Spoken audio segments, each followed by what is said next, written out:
Quick reminder before we get started, if you haven't subscribed or followed this podcast on your favorite podcast platform yet, I would really appreciate it if you click the follow button now or the subscribe button, as it will really help us a lot. In this episode of Recovery Snippets, I speak with Alexandra Rees, who's an expert on SIBO, which is an acronym for small intestinal bowel overgrowth, which is often confused for the same symptoms of IBS. And if you've been listening to my previous podcast episodes, IBS is closely linked to disordered eating and binge eating. But we need to be aware of SIBO, and in this episode of Recovery Snippets, I ask her, what are some just general good practices to just protect and manage your gut health, especially if you're feeling bloated or having loose stool habits, just general advice. So let's just check out this Recovery Snippet, and if you want to listen to the full episode, then search for it in Binge Dietitian podcast. So let's jump in. I know you mentioned, Alexa, that it's very individual, everyone's experience, but are there any good practices people who are not struggling with SIBO can implement just to prevent, the risk of any overgrowth or any SIBO in the future or any gut issues? What are the good practices you would recommend? Yeah, so I think when we talk about improving digestion is always going back to the basics, which is mindful eating habits. So really taking the time to sit down to eat your food, chew until it gets into this, until you reach this applesauce consistency. That would be ideal. And maybe doing 3 rounds of breath work or deep belly breathing before you eat, just to get into this parasympathetic side of the nervous system and not eating in a stressed way. And I also encourage people to include protein, a higher amount of protein at breakfast, so they can have a more balanced blood sugar and they can avoid cravings as well.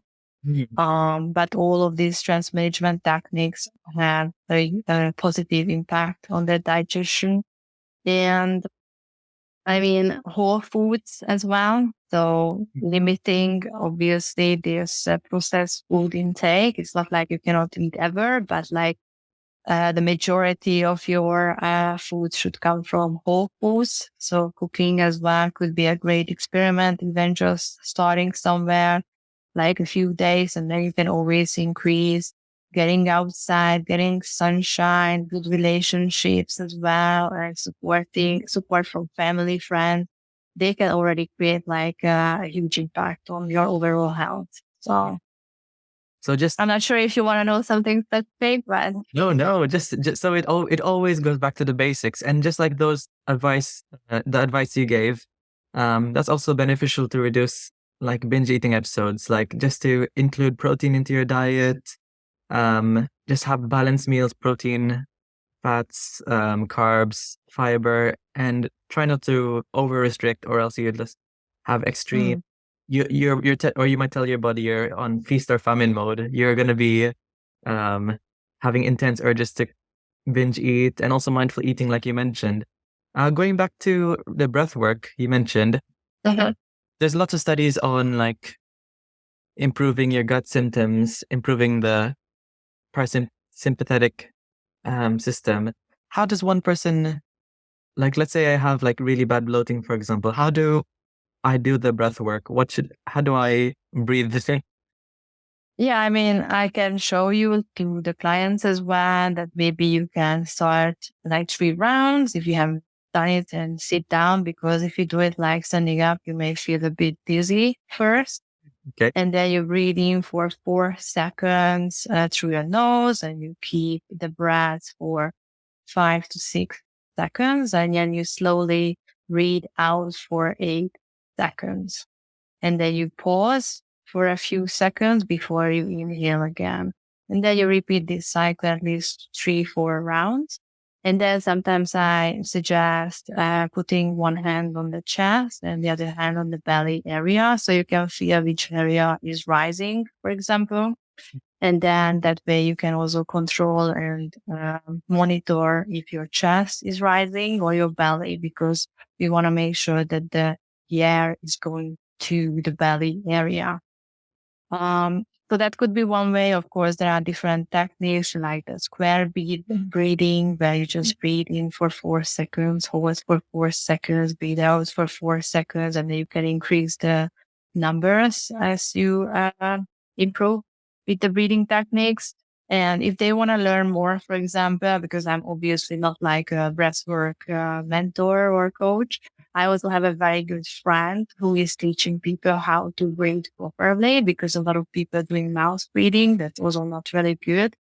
And they can teach them how to breathe again through the nose. And she has also a breathing program for anxiety, stress, digestive issues. So she is like the perfect teacher for this if somebody wants to learn more about this. What's her name? Her name is Tara Bianca. All right. I don't know her Instagram name, but that's her name. But I can send it if you interest. Yeah, I guess if you use And maybe Tara Bianca breathwork, it might. yeah, she has a YouTube channel as well, I think. She has a lot of great videos. Yeah. Oh, and you mentioned about like mouth breathing. Like, what's for my knowledge again? What's wrong with mouth breathing?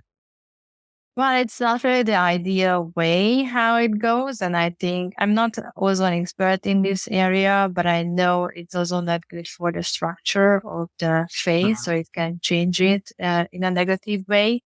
And it can also create the stress response as well. So if you breathe through your mouth instead of the nose, and when you breathe through the nose, it can also filter like toxins, I assume. So because of the fact of this little, Oh yeah, the English name. Celia hairs. Yeah, maybe these hairs. Yeah. Yeah, it's much. I think it's much more sensory than your mouth. Yeah, exactly. Yeah. I think it's a safer way anyway, to be protected against these environmental toxins or pollutants than just breathing through the mouth. So yeah, I would say because of the stress response as well, it's important that we learn how to do that. Yeah, I know, especially since you mentioned before about like the toxins you found in your previous home inside the walls that caused you to have like the gut issues. I mean, neurological issues, but yes. Oh yeah, yeah. There are many other reasons. Okay. Yeah. Wow, that's really, really interesting. Just those basic habits always fall into place. And yeah, that's amazing. I guess if people would want to work with you, Alexa, because I'm sure they would have lots of questions if they're listening and they struggle with like bloating, but because sometimes people with IBS, they self-diagnose themselves like, oh, I have bit of constipation, haven't opened my bowel, gone to the toilet for 5 days, or oh, I'm just I'm having diarrhea for like 3 days straight. I think that's normal. Or maybe bloating. That's normal, I guess. Some people don't know what normal is. What does normal bowel habit look like?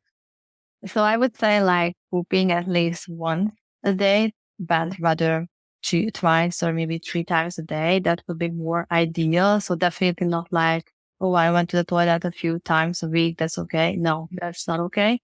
And also the soap should be like, or the stool should be like soft and smooth. So not like little pellets or not like runny mushy. And in terms of like bloating, sometimes we may experience occasional bloating if we ate like a huge amount of food or we have eaten that food mindlessly, so didn't chew, or we ate on the go. So that could be normal to have some sort of bloating.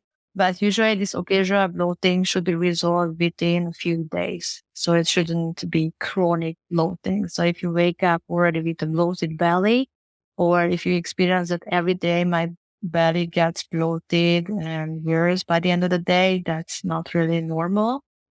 And also it's not normal if you fasted, for example, and you wake up with a bloated belly, because that shouldn't be the case. Or if you just drink like plain water and then you get a bloated belly, that's also not normal.